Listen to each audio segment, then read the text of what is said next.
제인 에어, 샬럿 브론테의 이 비디오가 유용했다면 좋아요와 안녕하세요. 오늘 저희가 함께 살펴볼 자료는요. 샬럿 브론테의 제인 에어에 대한 여러 분석 글들입니다.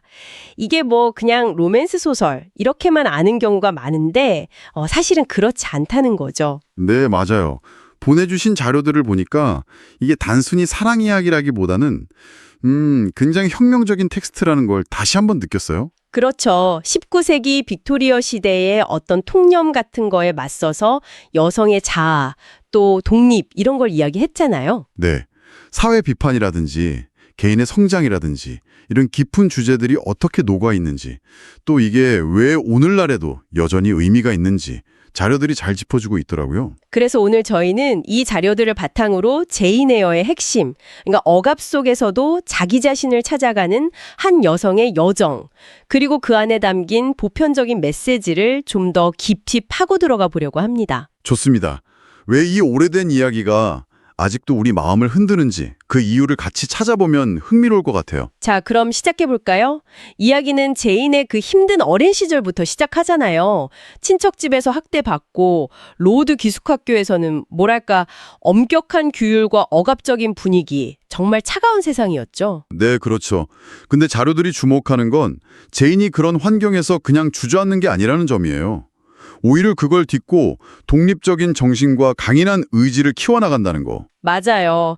그게 나중에 이제 가정교사로 자립하고 자기 삶을 스스로 만들어 나가는 어떤 힘이 되는 거죠. 그렇죠. 특히 그 로체스터 앞에서 외치는 장면 있잖아요. 나는 당신처럼 감정을 지닌 존재입니다.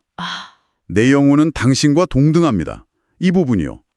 정말 명장면이죠. 네.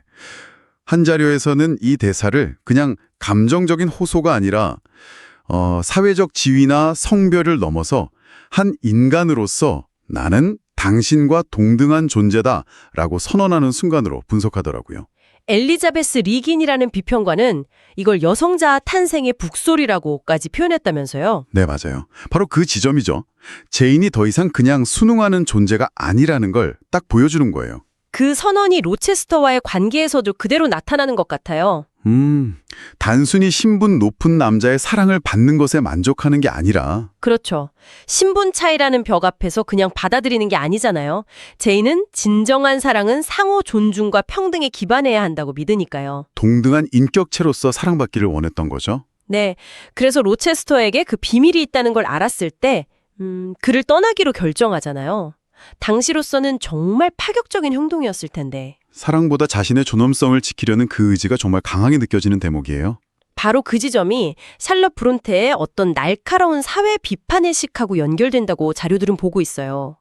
제인의 경험을 통해서 당시 영국 사회의 계급 갈등이라든지 또 여성의 억압된 삶을 생생하게 보여준다는 거죠. 가난하고 의지할 곳 없는 여성이 겪는 차별 같은 거요. 네. 그리고 로드 학교를 통해서는 또 교육제도의 문제점 같은 것들도 꼬집고요. 제인의 시선이 당시 사회의 부조리를 고발하는 렌즈 역할을 하는 셈이죠. 테리 이글턴 분석 언급한 자료도 있었죠. 제인의 위치를 계급적 모호성과 젠더적 제약이 교차하는 지점이라고 했다고요. 네, 맞아요. 그게 그냥 이론적인 분석이 아니라 소설 속에서 제인이 가정교사로서 겪는 어떤 애매한 위치나 시선들, 이런 구체적인 묘사를 통해 잘 드러난다고 지적하더군요. 그러고 보니까 브론테 자신의 자전적 경험이 많이 녹아있다는 분석도 중요하게 다뤄졌어요. 네, 그렇죠. 작가 본인이 겪었던 고아로서의 외로움이나 학교 경험 같은 것들이 제인의 감정에 깊이를 더해주면서 독자들이 더 쉽게 감정이입을 하게 만든다는 거예요. 사랑, 증오, 질투, 용서 같은 그런 보편적인 인간의 감정에 공감하게 되니까 시대가 흘러도 계속 읽히는 힘이 있는 거겠죠. 네, 그리고 마지막으로 결말에 대한 해석도 좀 흥미로웠어요. 제인이 로체스터에게 돌아가는 걸 그냥 해피엔딩 이렇게만 볼 게 아니라는 시각이요. 그 부분 저도 인상 깊었어요. 상황이 역전됐잖아요. 맞아요. 화재로 로체스터는 시력도 잃고 재산도 예전 같지 않고 반면에 제인은 유산을 받아서 경제적으로 완전히 자립한 상태고요. 이 둘의 재회는 더 이상 예전 같은 주종 관계나 불평등한 관계가 아닌 거죠. 그렇죠. 동등한 주체와 주체로서 맺는 새로운 관계의 시작. 자료에서는 이걸 굴복이 아니라 대등한 관계의 회복이라고 보더라고요. 제인이 그토록 원했던 가치가 실현되는 순간이라고요. 와, 그렇게 보니까 정말 의미가 새롭네요. 종합해보면 제인 에어는 결국 그 억압적인 환경 속에서도 꿋꿋하게 자신의 존엄성을 지키고 또 독립적인 삶과 자아를 찾아 나선 한 여성의 정말 치열한 여정 기록이군요. 네. 버지니아 울프가 왜 이 소설을 여성이 처음으로 스스로를 정의한 이야기라고 했는지 자료들을 통해 보니까 더 명확해지는 것 같아요. 맞아요. 개인의 성장, 진정한 사랑이란 뭘까? 사회적 평등은 어떻게 이룰 수 있을까? 이런 질문들은 사실 시대를 초월하는 거잖아요. 그렇죠. 제인 에어는 그냥 소설 속 인물이 아니라 어쩌면 지금도 우리 마음속에서 생각하고 느끼고 또 살아가고자 하는 어떤 목소리일 수 있겠다는 생각이 들어요. 오늘 제인 에어의 여러 면을 함께 살펴봤는데요. 때로는 우리도 제인처럼 사랑과 나 자신의 존엄성 사이에서 혹은 사회가 기대하는 모습과 내 안의 목소리 사이에서 갈등할 때가 있잖아요. 네, 누구나 그럴 수 있죠. 청취자 여러분께서는 그런 순간에 어떤 가치를 가장 중요하게 생각하시나요?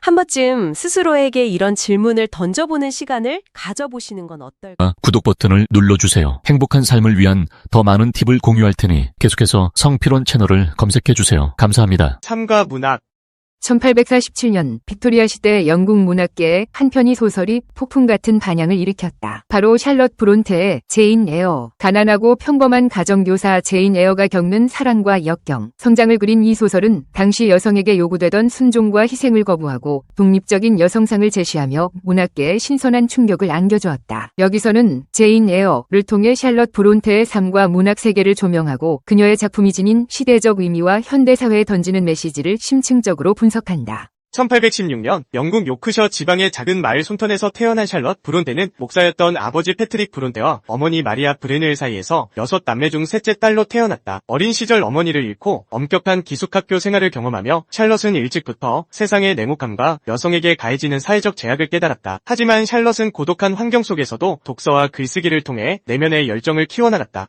제인 에어는 샬럿 브론테의 자전적 경험과 사회 비판 의식이 녹아든 작품으로 19세기 빅토리아 시대의 엄격한 사회적 규범 속에서 여성에게 요구되는 순종과 희생을 거부하고 독립적인 삶을 살아가는 여성 주인공 제인 에어를 통해 당대 여성들의 목소리를 대변하고 있다. 제인 에어는 어린 시절 부모를 잃고 친척 집에서 학대와 냉대를 받으며 자란다. 억압적인 환경 속에서도 제인은 독립적인 정신과 강인한 의지를 잃지 않는다. 그녀는 끊임없이 배우고 성장하며 가정교사라는 직업을 통해 경제적 자립을 이루고 자신의 삶을 개척해 나간다. 이는 당시 여성들에게는 꿈과 같은 일이었으며 제인 에어의 모습은 많은 여성들에게 용기와 희망을 주었다. 제인 에어는 손필드 저택의 주인인 로체스터와 사랑에 빠지지만 그들의 관계는 신분 차이라는 벽에 부딪힌다. 로체스터는 부유하고 매력적인 귀족 남성이지만 제인은 가난하고 평범한 가정교사일 뿐이다. 하지만 제인은 로체스터의 청혼을 받아들이지 않는다. 그녀는 진정한 사랑은 상호 존중과 평등을 바탕으로 해야 한다고 믿으며 로체스터의 아내가 아닌 동등한 인격체로서 사랑받기를 원한다.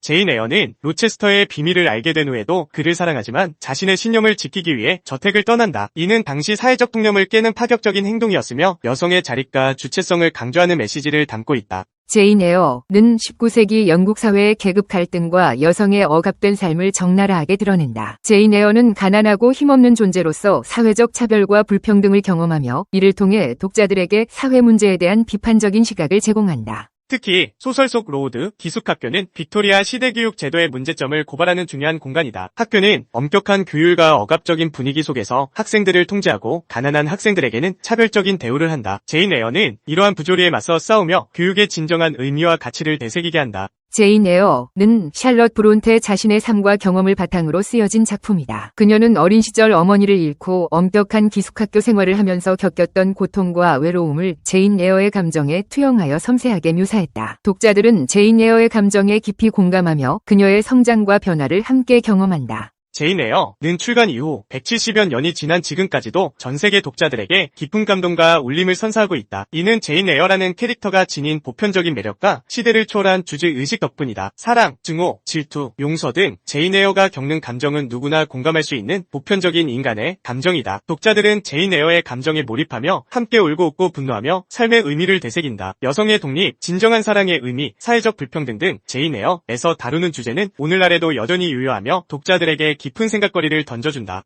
샬럿 브론테는 제인 에어 외에도 셜리, 빌레트 등 다수의 작품을 남겼다. 그녀의 작품은 19세기 영국 사회의 모습을 생생하게 담아내면서도 인간의 내면 세계를 깊이 있게 탐구하며 시대를 초월한 감동을 선사한다. 샬럿 브론테는 여성 작가로서 겪었던 사회적 제약과 편견을 극복하고 자신의 목소리를 당당하게 드러내며 여성 문학의 새로운 지평을 열었다. 샬럿 브론테가 살았던 하워스 마을은 브론테 자매의 삶과 문학을 기리는 박물관으로 운영되고 있으며 제인 에어의 배경이 된 손필드 저택은 관광객들의 발길이 끊이지 않는 명소가 되었다. 샬럿 브론테의 발자취를 따라가는 문학 순례는 그녀의 작품 세계를 더욱 깊이 이해하고 감동을 느낄 수 있는 특별한 경험을 선사한다.